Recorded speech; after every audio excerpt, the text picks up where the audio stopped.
Samsung ही south Korea है और south Korea he Samsung. Samsung Electronics has consistently been ranked by Fortune as one of the largest companies in the world. Imagine करो तुम अचानक जागते हो नींद से एंड तुम्हारे पूरे कमरे में धुआं ही धुआं है एंड अजीब सी स्मेल आ रही है एंड तुम सांस भी नहीं ले पा रहे हो। तुम नजर फेरते हो, वहां तुम्हारा सैमसंग नोट 7 फोन जल रहा है। ये चीज एक बार नहीं बार बार हुई and all over the world में ये चीज हुई। जब लोग यूट्यूब पर पैरोडी वीडियो बना रहे थे GTA पर, कैरेक्टर्स सैमसंग नोट 7 के फोन को यूज करते थे ग्रेनेड ब्लास्ट के लिए। उन्होंने गूगल, माइक्रोसॉफ्ट इन सबसे ज्यादा पैसे कमाए एंड हर मार्केट में एंट्री ले रहे हैं।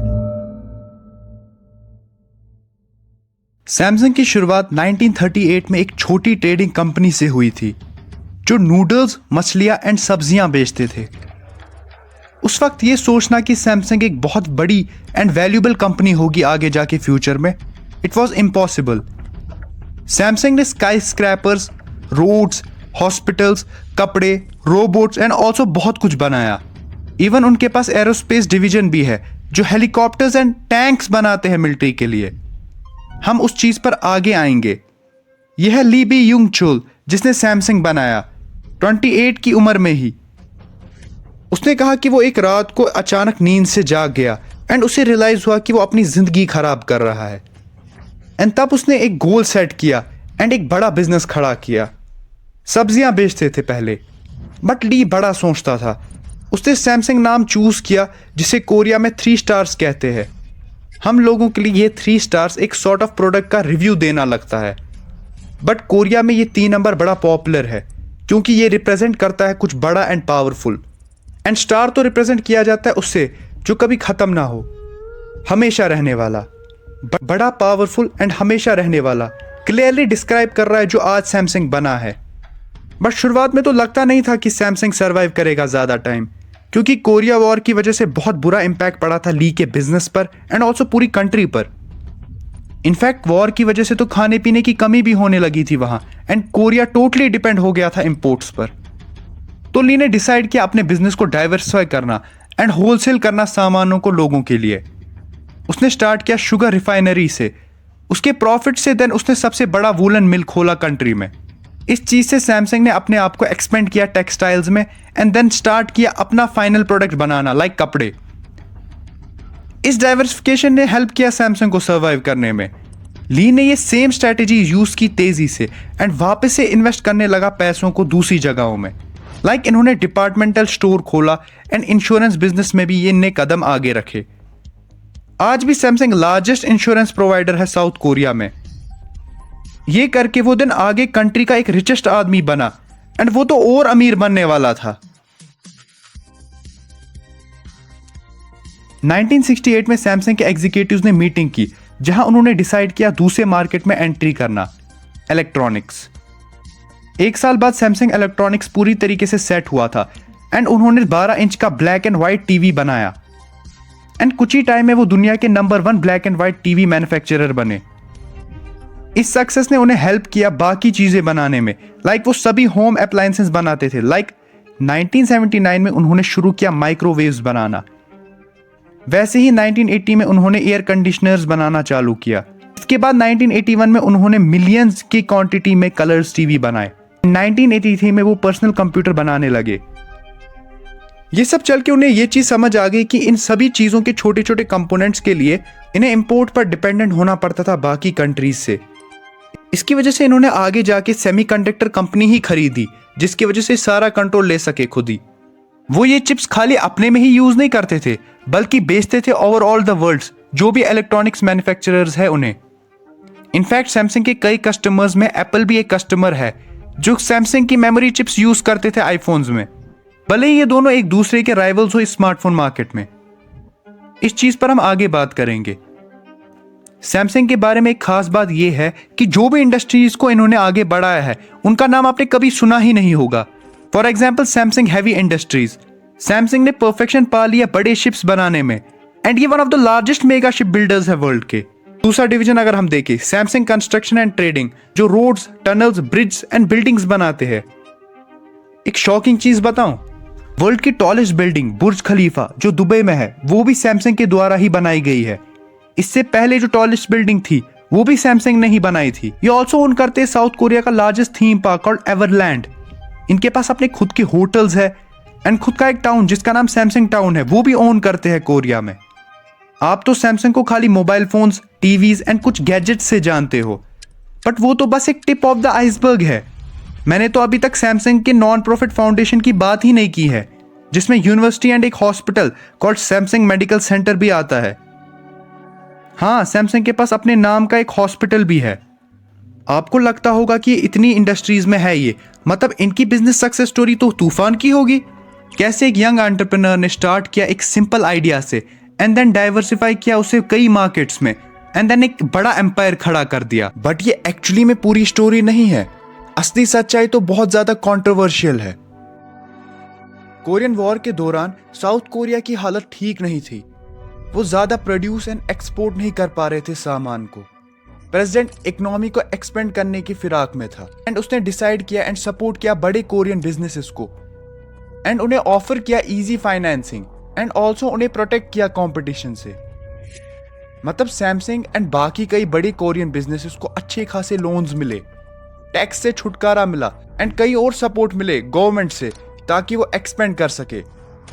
आइडिया ये था कि इन बड़ी कंपनीज को हेल्प देके बढ़ाने से पूरे कंट्री की इकोनॉमी पर अच्छा इंपैक्ट पड़ेगा।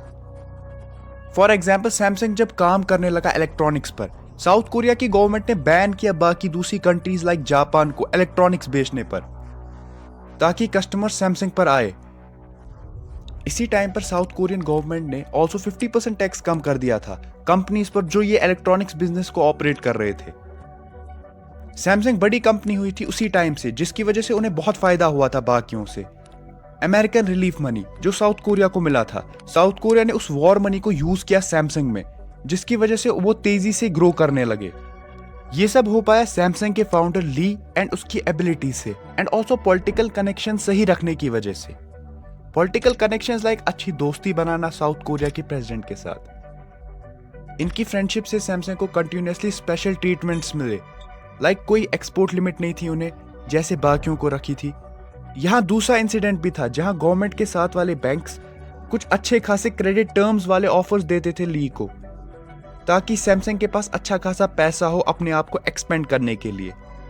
पर जब ली ने पैसे लिए इन बैंक्स से, उसी सेम पैसों से ली ने वही सेम बैंक्स खरीदे जिन्होंने इसे क्रेडिट दिए थे। ये सच है कि गवर्नमेंट की वजह से सैमसंग ने बहुत तरीकों से ग्रो किया एंड ऑल्सो साउथ कोरिया की इकोनॉमी पर भी अच्छा खासा असर पड़ा, क्योंकि सैमसंग ने बहुत सारे लोगों को जॉब दिए थे। बट गवर्नमेंट की हरकतों की वजह से छोटे कोरियन बिजनेसेस पर बुरा असर पड़ा। कैसे कोई कॉम्पीट कर सकता था इन बड़ी कंपनी से? सैमसंग किसी को अपने सामने टिकने नहीं दे रहा था, जिससे थोड़ा करप्शन का मामला भी सामने आ रहा था। यह भी पता चला था कि सैमसंग की इतनी हेल्प करके साउथ कोरियन इकोनॉमी बस अब एक कंपनी पर ही डिपेंड कर रही थी। अगर कुछ गलत होता सैमसंग के साथ, उसका इफेक्ट पूरी कंट्री पर हुआ होता, क्योंकि सैमसंग हेवीली इन्वॉल्व था सभी इंडस्ट्रीज पर। इनफैक्ट 2014 की स्टडी पर यह भी पता चला कि सैमसंग खुद ही सिर्फ 17% साउथ कोरियन की इकोनॉमी चला रहा था। सैमसंग वन ऑफ द चाबुल्स है साउथ कोरिया का। ये कोरियन टर्म जो रेफर करता था उन फैमिली के लिए जो ओन करते हैं कॉन्ग्लोमरेट्स, जिनने बड़े एम्पायर्स बनाए हैं गवर्नमेंट के साथ मिलके।